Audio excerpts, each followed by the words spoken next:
Hello friends, welcome to my YouTube channel learn with Soni. तो friends, आज की video आप सभी के लिए काफी ज्यादा इम्पोर्टेंट होने वाली है, क्योंकि आज की वीडियो में मैं बीपीएससी शिक्षक भर्ती 4.0 से रिलेटेड हिंदी का मोस्ट इम्पोर्टेंट वीडियो लेकर आई हूं, जिसमें कि हम देखेंगे हिंदी के 200 प्रश्न जो आपके पिछले एग्जामों में पूछे गए हैं।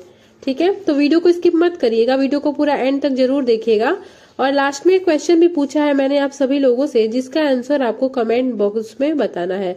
आपको बता दें, अगर आप ये पूरा वीडियो देख लेते हो ना, तो आपके एग्जाम में इस वीडियो से काफी क्वेश्चन आपको देखने को मिलेंगे। तो चलिए स्टार्ट करते हैं वीडियो को। और पहला क्वेश्चन आपकी स्क्रीन पर है। आपका फर्स्ट क्वेश्चन है, काजू शब्द का संबंध किस भाषा से है? तो वो कौन सी भाषा है जिसका संबंध जो है वो काजू से है? तो वो भाषा है आपका पुर्तगाली भाषा। ठीक है ना, काजू शब्द का जो संबंध है वो पुर्तगाली भाषा से है। पुर्तगाली भाषा में और कौन कौन से शब्द आते हैं? तो जैसे अलमारी हो गया, आल्पीन हो गया, तौलिया हो गया, ये सभी जो है वो पुर्तगाली भाषा के शब्द हैं। तो याद रखिएगा, फर्स्ट क्वेश्चन का आपका राइट आंसर हो जाएगा ऑप्शन नंबर सी।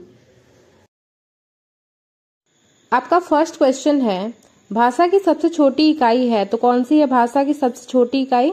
तो वर्ण जो है वो भाषा की सबसे छोटी इकाई है। ठीक है, और इसे ध्वनि के नाम से भी जानते हैं। वर्ण और ध्वनि में एक अंतर भी होता है।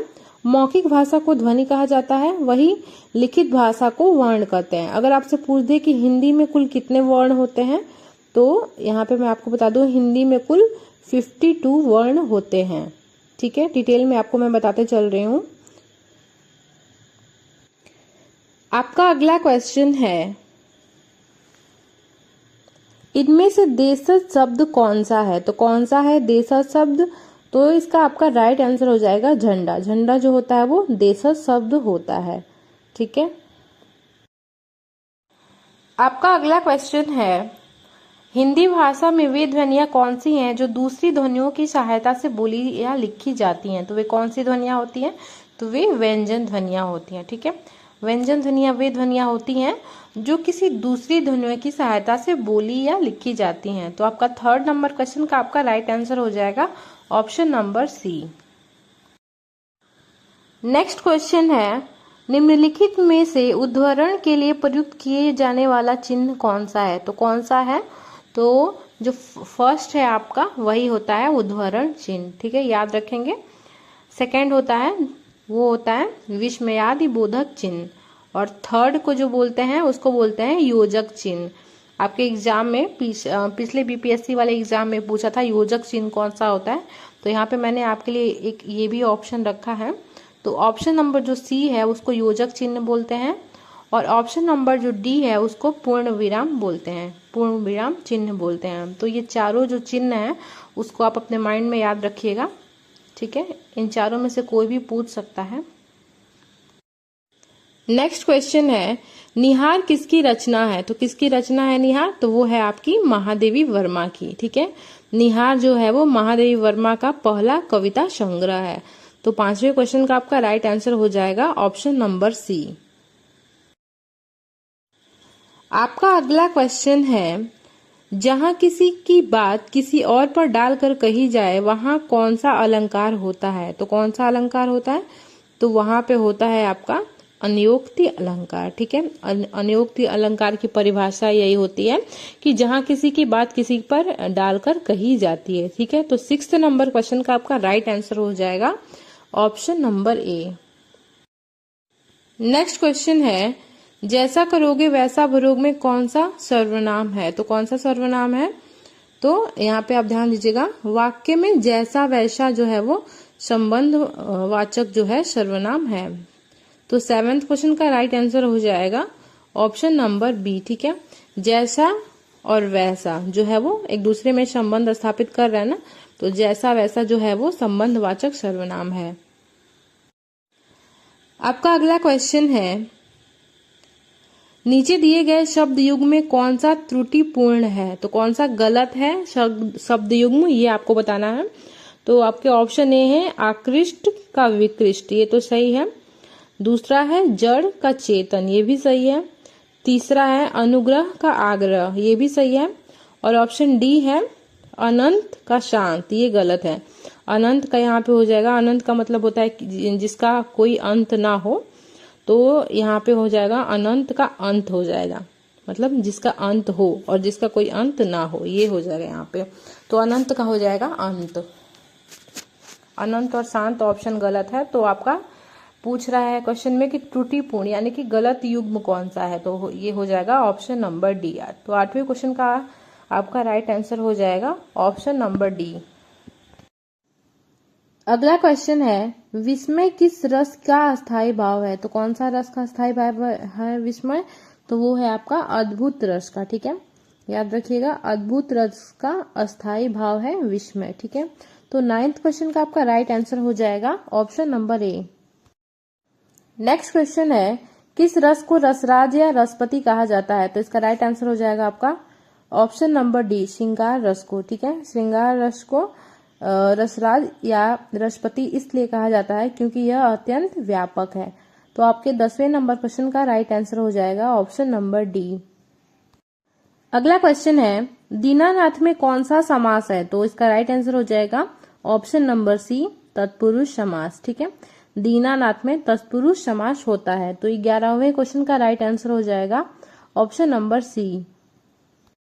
आपका अगला क्वेश्चन है, निम्नलिखित में से किस युग्म में सही विलोम नहीं है? यहाँ पे आप नहीं लिख लेंगे। तो आपके ऑप्शन है अजर का विनाशी, ये तो सही है। ऑप्शन सी देखिए, विश्वास का अविश्वास होता ही है। दुकान का होता है गोदाम। ठीक है, और यहाँ पे प्रतिकूल लिखा है तो यही होगा। तो आपके ऑप्शन हो जाएंगे 12 नंबर क्वेश्चन का बी। ठीक है, दुकान का याद रखेंगे, विलोम शब्द गोदाम होता है। नेक्स्ट क्वेश्चन है, कौन से समूह में तत्सम तद्भव शब्दों का सही युग्म नहीं है? याद रखना है, तत्सम तद्भव का सही युग्म कौन सा नहीं है, ये बताना है। तो धूम का धुआं होता है, ये तो सही है। अर्ध का आधा होता है, ये भी सही है। और भ्रमर का भौरा होता है, ये भी सही है। हरिद्रा का मतलब होता है, हरिद्रा का तद्भव होता है हल्दी। ठीक है, तो यहाँ पे ये गलत हो जाएगा। और हंसी का होता है हास्य। ठीक है, तो यहाँ पे ये वाला युग्म है जो ऑप्शन डी वाला युग्म है वो गलत हो जाएगा। तो 30 नंबर क्वेश्चन का आपका राइट आंसर हो जाएगा ऑप्शन नंबर डी।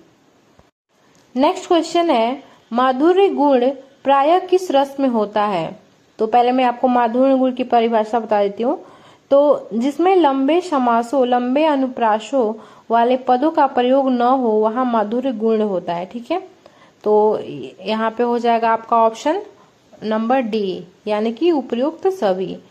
ठीक है, माधुर्य गुण प्रायः करुण रस में भी होता है और श्रृंगार रस में भी होता है और शांति रस में भी रहता है। ठीक है, और हास्य रस में भी रहता है। यहाँ पे मैं आपको बता दे रही हूँ कि हास्य रस में भी रहता है।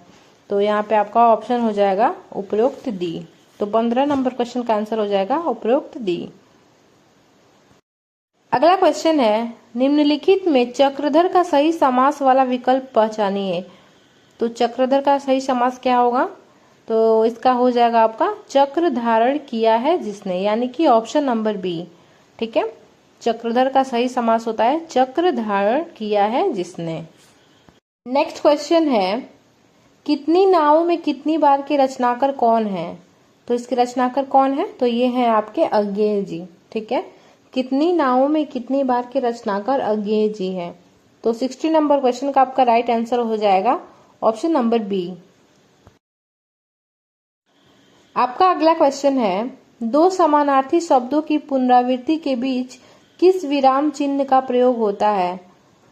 ठीक है, दो समानार्थी शब्द, जैसे मान लीजिए दो दो, ठीक है, धन दौलत, इसमें ये होता है आपका योजक चिन्ह का प्रयोग होता है। ठीक है, दो दो में योजक चिन्ह का प्रयोग होगा।